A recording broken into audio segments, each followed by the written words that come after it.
Vem cá, mulher, que eu sei que você gosta de ler aí umas notícias sobre os famosos. E quando é sobre a influência Virgínia, tudo toma proporções muito grandes. Hoje nós vamos comentar algumas notícias a respeito da terceira gestação da Virgínia.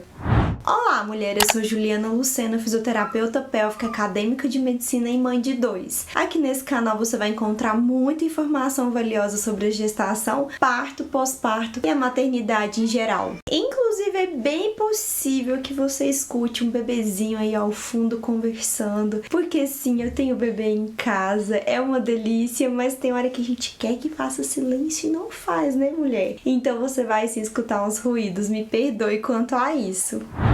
Eu sou uma profissional que trabalha com gestantes, que estuda muito sobre gestação e tenho redes sociais. Eu recebo muita mensagem com dúvidas. E eu tenho recebido muitas mensagens com essas notícias sobre a gestação da Virgínia. As pessoas querendo saber se isso é verdade, se faz diferença mesmo. Enfim, vou colocar aqui a notícia e a gente vai debater um pouquinho sobre o que está sendo falado aí a respeito dessa terceira gestação. E a primeira notícia que eu quero conversar sobre diz o seguinte, né, que a Virgínia, ela usou as redes sociais para anunciar que tá grávida do terceiro filho com o cantor Zé Felipe, e ela disse o seguinte, que ela iria fazer uma viagem, que ela pensou que ia ser só ela, o marido e casais de amigos, só que descobriu que agora tem uma pessoinha ali. E ela falou o seguinte: por agora, nem amor eu e o Zé podemos fazer, mas vai ser uma viagem incrível e abençoada, tenho certeza. E aí muitas mulheres me mandaram mensagem: nossa, mas como assim? Quando engravida não pode ter relação sexual no início, corre o risco de perder, corre o risco de fazer com que aconteça um aborto? E mulher, vamos com calma. Eu não sei como está o histórico de saúde da Virgínia, mas o que eu posso te dizer é que em gestações sem nenhum problema de saúde, em que não ocorreu sangramentos, perda de líquido ou alguma condição mesmo específica, não há contraindicação para a relação sexual nem no início, nem no meio e nem no final. Então, se você não recebeu essa proibição do seu médico, seu pré-natal está acontecendo tudo dentro do normal, não tem por que você se preocupar. No caso dela, como eu disse, eu não sei se tinha algum motivo, se ela teve algum sangramento, se a médica dela pediu para que ela fizesse essa abstinência sexual. Mas em gestações de risco habitual, essa não é uma recomendação, certo? A segunda notícia diz o seguinte: mãe de menino, em sua terceira gestação, Virgínia é acusada de fazer tratamento e faz revelação sobre a gravidez. Então, muita gente vai me perguntar: nossa, tem como escolher? Será que foi uma fertilização in vitro? Ah, fiquei sabendo de outros famosos que andam escolhendo. E assim, o que eu posso te falar é que no Brasil não é permitido que a família escolha o sexo do bebê, nem em caso de reprodução assistida, a não ser que haja uma doença, alguma anomalia relacionada ao cromossomo Y, por exemplo, que aí não possa ter meninos, enfim. É um caso muito particular. Mas se não for isso a justificativa, somente o fato de agora eu tenho um filho menino, quero ter uma menina, vou ali e escolho, no Brasil não é permitido, certo? Então eu acredito que isso aqui seja só especulação mesmo. Há algumas técnicas naturais que aí sim, se você quiser tentar, posso trazer um vídeo sobre isso, mas existem essas formas de aumentar as chances de ter menina, aumentar as chances de ter menino, mas fazer um tratamento aqui no Brasil específico para escolher o sexo não é possível.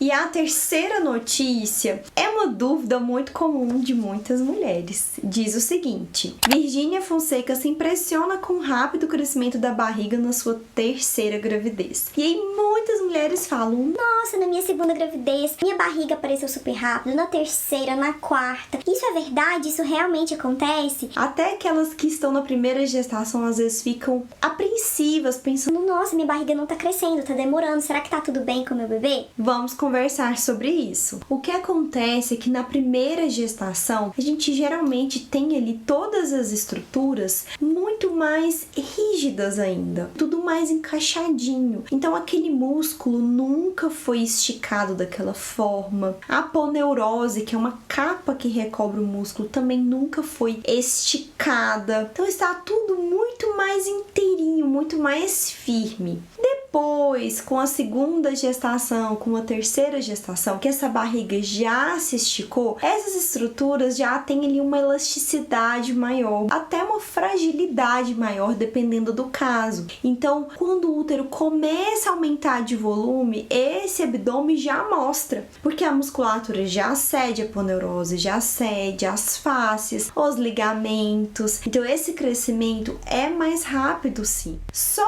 que é sempre assim? Não. Às vezes essa mulher, depois da primeira gestação, fortaleceu muito mais esse abdômen, adquiriu uma postura melhor e a barriga às vezes até demora mais para aparecer. Mas mulher, fique tranquila com relação a isso. É claro que a medida da barriga é importante. Se você observar, no seu pré-natal durante as consultas, vai ser medida a sua barriga ali com uma fita, certo? Ali do ossinho do púbis até o fundo do útero, para verificar o AFU, que é essa medida. Mas se está tudo dentro da normalidade, não se preocupe se está demorando um pouquinho mais para aparecer, se já apareceu rápido. Isso são variações que vão acontecendo de gestação para gestação.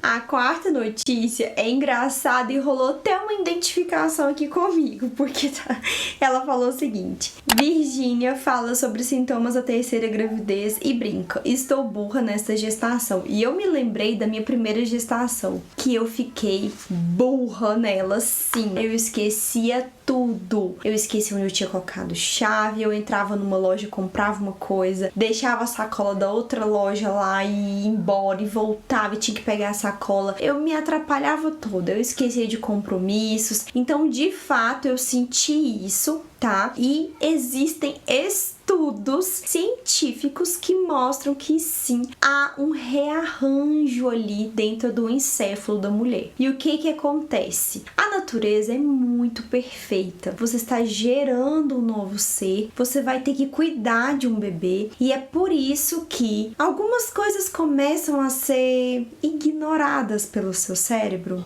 É como se ele estivesse organizando mesmo as prioridades. Naquele momento, você vai aprender, você vai criar habilidades mais relacionadas ao cuidado do seu bebê. Então é interessante que as mães aprendem até a diferenciar o choro do bebê delas dos outros bebês. Então é impressionante. Uma mãe não confunde. Ela escuta o choro do bebê dela, ela sabe que é o bebê dela que tá chorando. Por mais que você que tá de fora ache tudo igual, pra mãe não é. Então não é que a mulher fica mais burra, mas é que naquele momento realmente a prioridade é o bebê. Não é onde está a chave, não é aquele compromisso com a sua amiga que você esqueceu. Então você vai ficar mais esquecida, mas ao mesmo tempo você vai focar no que é mais importante, que é relacionado à sua gestação, ao seu bebê. E é importante considerar também que pode ser um momento de bastante estresse. A mulher tem todas as funções que ela já tinha, profissionais, pessoais, e aí começam a surgir novos compromissos que fazem com que essa mulher fique muito sobrecarregada. E essa sobrecarga pode fazer com que ela se esqueça de algumas coisas. Afinal, né? A gente não é um computador.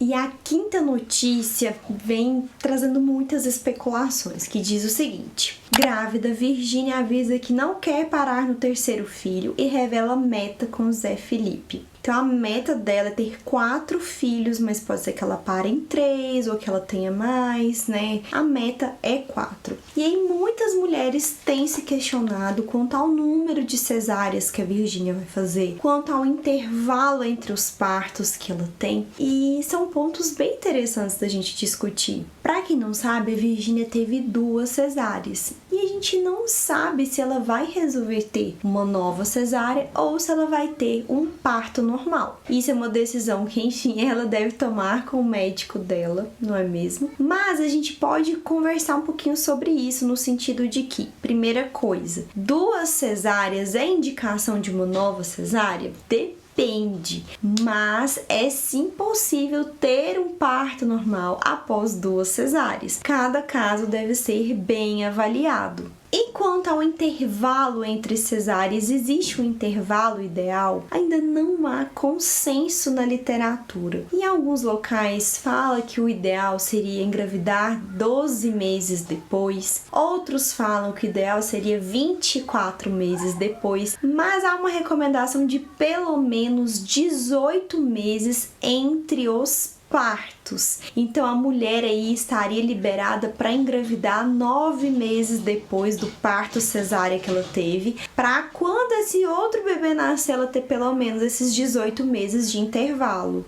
E isso visa diminuir as complicações tanto para o bebê quanto para a mãe. E um exemplo de complicação que poderia ter seria a ruptura uterina, que é o rompimento do útero durante uma contração ali, ou talvez até durante o estiramento, desse útero com o crescimento do bebê. O importante é que você planeje e discute isso com o seu médico para garantir a segurança de vocês. Mas eu não sei o que a Virgínia tem discutido com a equipe dela. O que eu posso dizer é que se a Virgínia quer ter uma prole maior, que ela tá falando que a meta dela são 4 filhos, o ideal seria que ela tivesse parto normal. E por que eu tô falando isso? Porque a cada vez que a gente tem uma cesárea, a gente abre 7 camadas para retirar esse bebê. Depois a gente vem suturando algumas dessas camadas e a gente sempre visualiza só a cicatriz de fora da pele, mas é importante que você se lembre que lá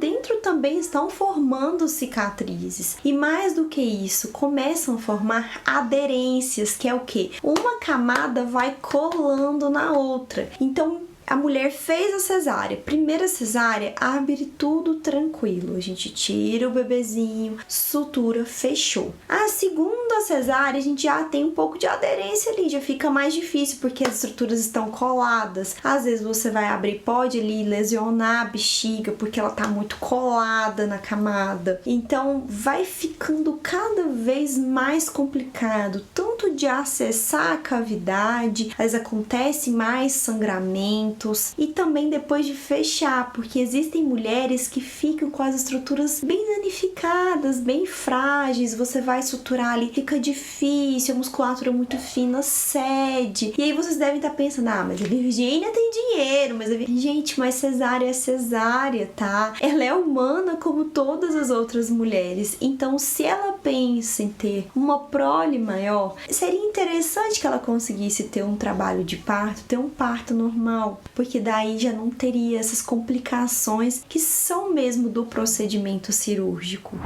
Então é isso, mulher, mas antes de finalizar o vídeo eu quero agradecer as seguidoras que me mandaram essas notícias, essas dúvidas. Inclusive quero te convidar, se você não me segue nas outras redes sociais, elas estão passando aqui na tela. Se você gostou do vídeo, curta pra mim, pra apoiar o meu trabalho. Inscreva-se aqui no canal, compartilhe esse vídeo com outra mulher que você sabe que também gosta desse tipo de assunto. Fique aqui comigo pra não perder mais nenhum vídeo. E se você quer se preparar para o seu trabalho de parto, talvez você esteja gestante daí, eu tenho um curso de preparação para o trabalho de parto, o link está aqui abaixo e você pode deixar qualquer dúvida ou comentário aqui também que eu vou adorar ler. Um beijo e até a próxima!